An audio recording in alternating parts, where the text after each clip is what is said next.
Mètode de substitució, el que a mi m'agrada més. Tracta de, en una de les dues equacions, la que et sigui més fàcil, aïllar la x o la y, la que et sigui més fàcil d'aïllar, és a dir, deixar-la sola en un costat. En aquest cas, en aquesta d'aquí dalt, és molt fàcil aïllar la x, o la y també, ja que no hi ha res que la multipliqui. En aquesta equació d'aquí,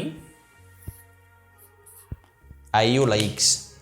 Com ho faig? Doncs seguint les normes de les equacions, ja ho sabeu, que el signe positiu passa a ser negatiu, si està multiplicant passa a dividir. Per tant, x és igual a 6, aquesta y, que està positiva, passa a negativa, x menys y.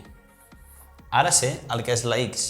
La x és això. El que haig de fer és a l'altra equació, a la segona equació, substituir la x per això, d'acord? Així, en comptes de tenir una x, tindré 6 menys y, el que em permetrà resoldre l'equació. Anem a veure. Recordeu que el 3 està multiplicant la x, per tant, ara el 3 multiplicarà tot això d'aquí.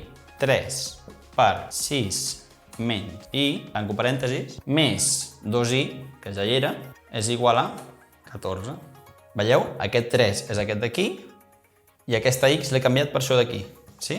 I ara resolc com si fos una equació normal, ja que només hi ha una incògnita. Només tinc una incògnita, la y. Multiplico a dins per tot, 3 per 6 és 18, menys 3y, més 2y és igual a 14. Deixo les i's a un costat i passo els nombres sense incògnita a l'altre i em quedarà menys 3y més 2y és igual a 14. Aquest 18 passa negatiu aquí, menys 18. Això em quedarà menys y és igual a 14 menys 18, menys 4.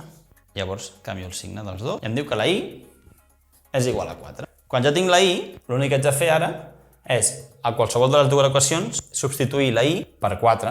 En aquest cas, ho faré aquí, que és molt fàcil. X més, en comptes de y poso un 4, és igual a 6. X és igual a 6 menys 4 i x és igual a 2. Tinc aquí la x i tinc aquí la y. Per mi, aquest és el mètode més fàcil de tots. Amb un simple cop de vista veieu que aquesta equació es compleix. 2 més 4 són 6 i 3 per 2 fan 6 i 2 per 4 fan 8, 6 i 8 fan 14. Molt bé!